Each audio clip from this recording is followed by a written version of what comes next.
some of the videos that were taken from the Ring doorbell across the street from 1 Jefferson, correct? Yes, correct. And this is one for the record. It's marked as video 3 on this exhibit, but the time you'll note in the bottom right-hand corner is May 24th, 2019 at 7:21 and 9 seconds in the morning. You see that there? Yes. All right, so we're going to play that, please.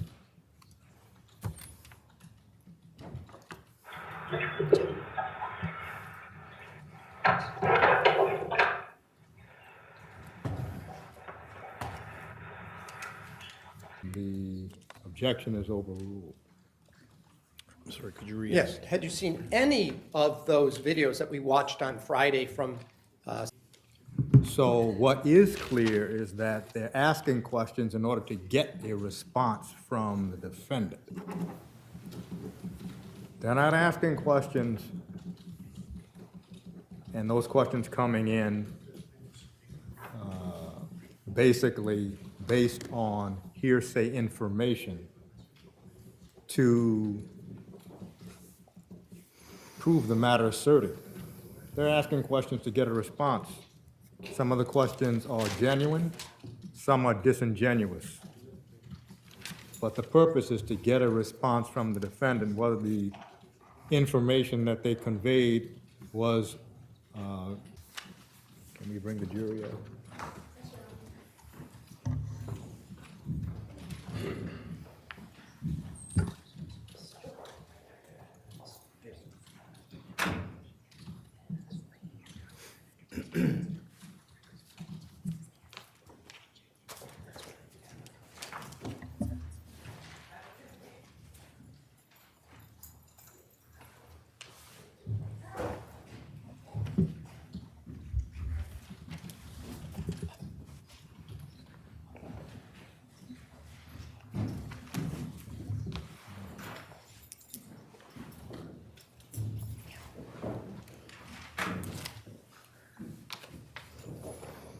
Would counsel stipulate, please? Yes, Judge. Yes.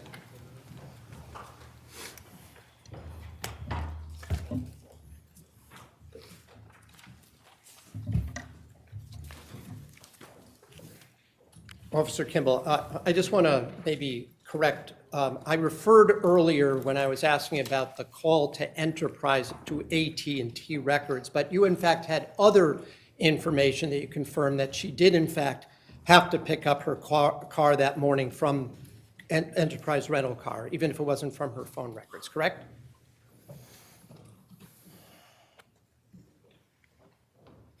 I don't know what other, I don't know. Somebody went to Enterprise rental car to confirm that when she rented that vehicle, right, the Yukon? I believe so, but I don't have, off the top of my head, I don't have And you recollection had of that. other phone records of my clients from the phone that you knew that she'd received those calls that morning, that call at 9:15 from Enterprise, right? I don't know that. Okay. Included that she paid with her MasterCard, right? Yes.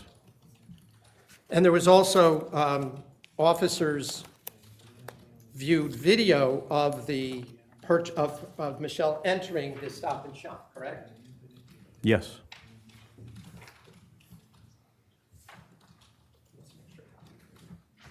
Can I have this mark, please?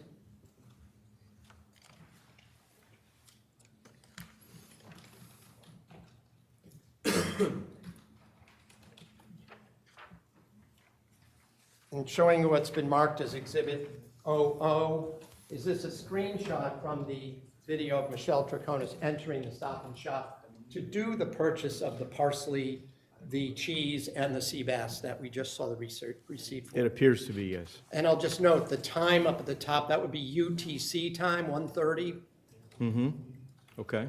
right? So if I don't know that you for a subtract 4 hours, that would be 9:30 a.m.? 9:31. And that would be consistent with her actually paying for her items at 10 a.m., correct? It would be, yes. I'd offer it. I have no objection. What, is it NN? This is 00. Oh, admitted as full. And I'll just show it to the jury.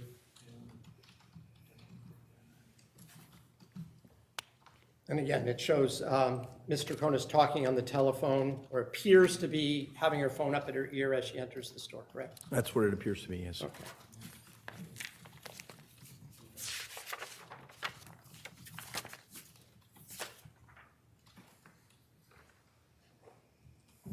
Can I just have a moment, Your Honor? Yes.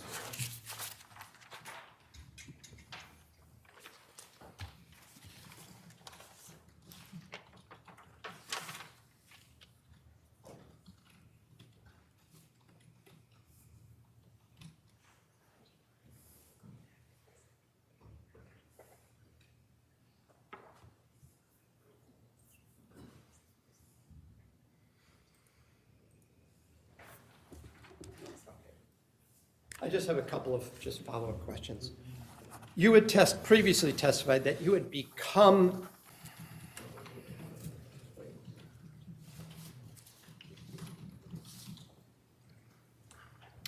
You were asked on cross-examination about the fact that it was actually the defendant who brought to your attention in the third interview that she had answered Mr. Doulos' phone. Do you recall those questions? Yes. What did the defendant say about Mr. Doulos' phone on June 6, 2019? I asked her, she knew. objection asked and answered. Well, the question, the preliminary question was, in the interview on August 13th, it was the defendant who stated that she responded to the call of Mr. Doulos' phone, or on Mr. Doulos' phone. The next question is, what did she say on the 6th of June? Well, there's been a significant amount of testimony in this case. If it has been asked and answered, it may be difficult to recall that it has been asked and answered, so overruled. What did the defendant say about Mr. Doulos' phone on the 6th of June when you interviewed her? During that second interview, I asked her if she knew where Fotis' phone was, and her response was, with Fotis, I suppose. I asked her if it would be unusual if he left his phone behind, and she said it would be. So she didn't say anything on June 2nd or June 6th about answering the phone, correct? Not at all, no. You were asked on cross-examination and shown video of a vehicle arriving at 4 Jefferson Crossing at 7:21 a.m. on May 24, 2019, correct? Correct. And you were asked on cross-examination who that vehicle belonged to, correct? Correct. Who did that vehicle belong to? Ket Mawini. You were also asked on cross-examination whether or not there was any video of Mr. Mawini's vehicle leaving 4 Jefferson Crossing, correct? That's correct. I'm just going to play, Judge, if I could. It's from State's Exhibit 90.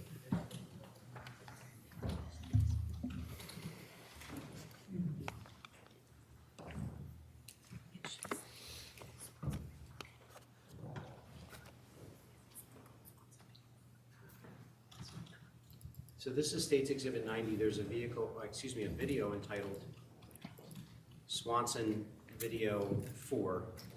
I'm just going to play this video.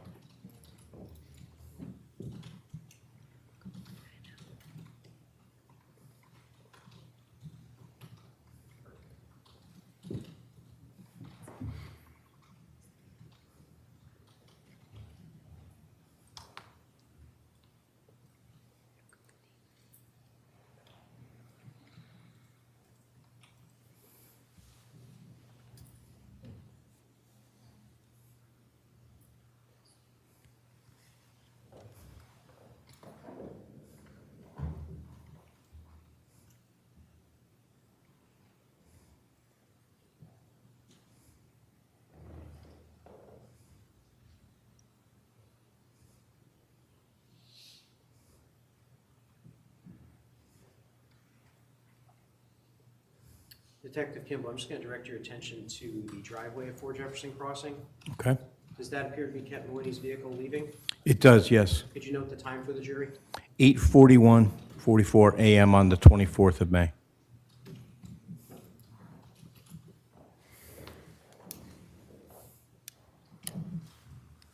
You were also asked on cross-examination whether or not you had arrested Kent Mawini in connection with this incident. Yes. Do you recall that question? I do. What did you arrest Kent Mawini for? Ketmoni was arrested for conspiracy to commit murder in connection with the murder of Jennifer Dulos. And are those charges still pending? They are still pending, yes.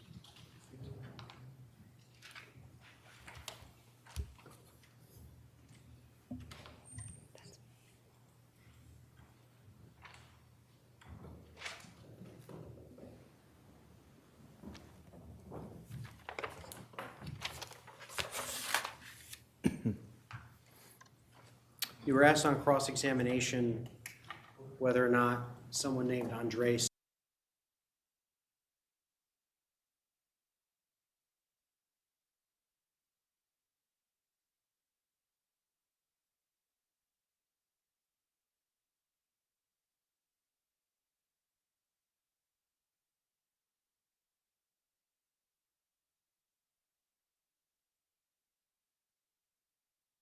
The testimony of Attorney Rose,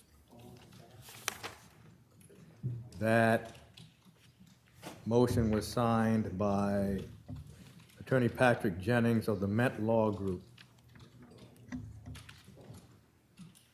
Court is going to have to take up that motion to quash tomorrow. So we are going to begin tomorrow before the jury comes in at 9:30.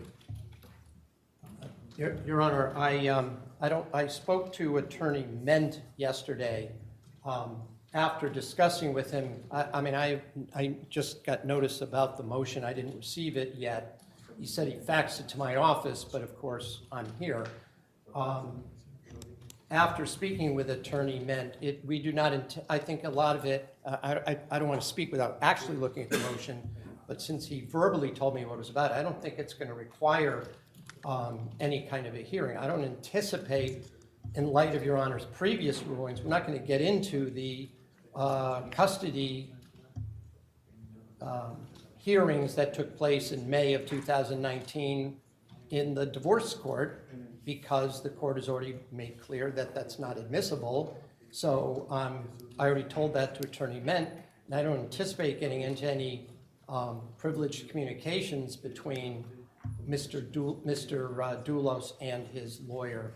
In evidence already, there are certain communications, some of which involve Mr. Rose, and I'm just going to have him identify them and when they were sent. And I can ask him about any advice that was given to him in a legal sense. So I think Attorney Rose will be on the stand for maybe 20, 25 minutes just to confirm when things happened and in what order they happened, and that's basically it. Well, in this court's view, that wouldn't take 25 minutes. So what actually do you intend to elicit from Attorney Rose? Until I speak with I was given permission to speak directly with Attorney Rose, and until I do that, I can't represent exactly, but there are certain text messages back and forth. The one that comes to mind that I know I would be getting into is about his haircut. Well,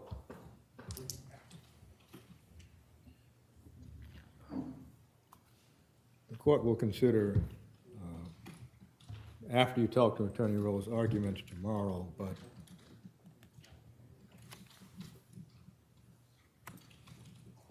it would appear to this court that it would be a pretty thin direct examination. If the only questions concern when things happen, in other words, when there were filings, when did Fotis Dulos come to your office, that shouldn't take much time at all. But what the court will indicate is that any testimony elicited concerning what Fotis Dulos' reaction was to anything is not going to be permitted. Because even if it was not verbal, any nonverbal assertion is still communication. Well, I want to at least be heard with regard to that, Your Honor. It's not a privileged communication, even if it's a communication. A laugh is not a privileged communication, for example. But Your Honor is basically saying that I can't even indicate whether someone appeared happy after there was a particular document filed. So I just don't agree, but that doesn't necessarily, I haven't gotten into that, so we're talking about the court precluding something before I even know to what extent that it's going to be elicited at this point. Your Honor already heard, if you recall, from Attorney Rose, and he was very careful during the suppression hearing on what he could and couldn't say. But I don't know if Your Honor's ruling now is broader than what Attorney Rose testified to at the suppression hearing. Judge, if I could. May I be here? Yeah. So just, Attorney Schoenhorn's not prepared to represent what he intends to elicit. I don't think the court is precluding anything at this point. I think the court is just simply sharing its concern about the potential to dive into attorney-client privilege. So I don't think there's been any proffer or ruling at this point that we need to really debate. At least that's the state's view. I did just want to be heard on one additional matter, Judge. Kent Mawhinney, of course, is a co-conspirator in this matter. He's been arrested. The charges remain pending. He undoubtedly has a Fifth Amendment privilege and therefore is unavailable to both parties. And given that we're going to be resting tomorrow, I just want to indicate that for the record because obviously there shouldn't be any sort of missing witness arguments in closing argument under Secondino, I think is the name of the case, in light of that fact because he's unavailable.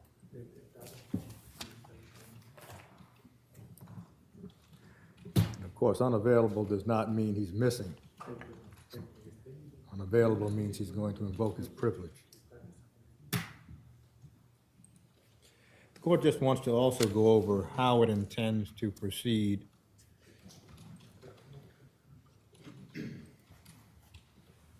for the schedule. So tomorrow morning at 9:30, we'll take up the motion to quash or, in the alternative, issue a protective order. Then the court expects the short state's witness, cross-examination, and what the court understands is that that is the prosecution's last witness before resting. Is that correct? That's correct, Your Honor. Then the court would expect the defense, if it intends to call any witnesses, to call witnesses. After the defense rests, now the court understood previously that the defense is probably going to take 3 days. That's what the court understood. Is that accurate, Attorney Schoenhorn? Fairly accurate. I'll also note the court's leaving out, I'll file it now even though it's premature. I'm going to file a motion for judgment of acquittal, just a pro forma motion. I thought the state was resting today, so I'm filing it because it's got today's date on it, but obviously I won't argue it until after the state rests. But that will take maybe 45 minutes, 30 to 45 minutes. I have case law and whatnot to cite to Your Honor, and there's a lot of charges, so I at least want to, it's not just a pro forma argument, I would believe, in this case. Thank you. So after the state rests, of course, motion for judgment of acquittal has to be heard. Then the defense puts on its witnesses. I don't know how many witnesses the defense will get to tomorrow, but let's jump ahead to after the defense rests. The court is going to have to collapse certain things because what has happened in this case is uncommon. After the defense rests, we're going to take a break in order to allow both counsel to prepare their presentation for the contempt hearing.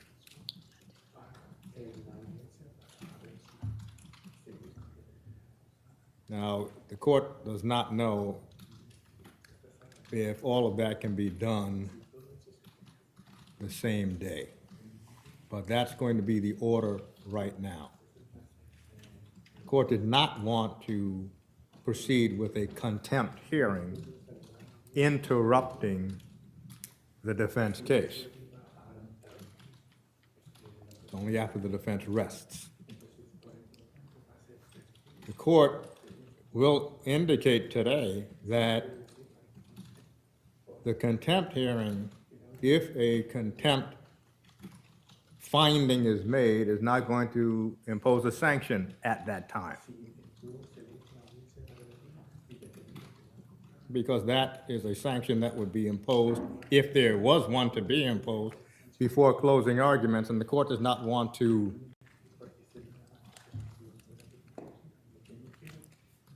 essentially disrupt the defendant's Sixth Amendment right to a defense.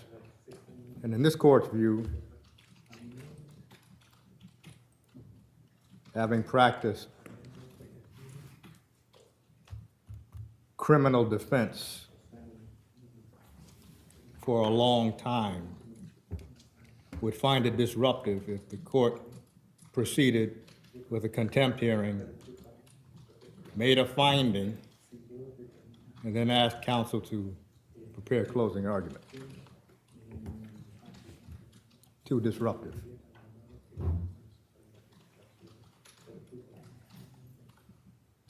That's how the court intends to proceed. And then, of course, we'd have to proceed with a charge conference.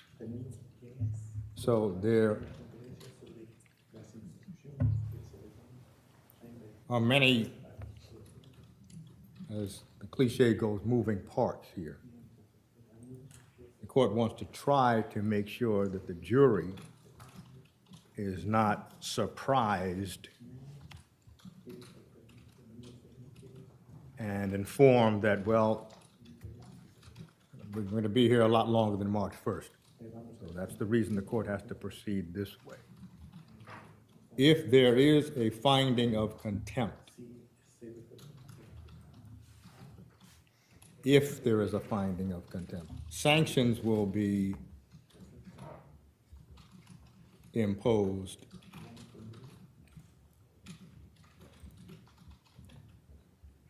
when a verdict is returned,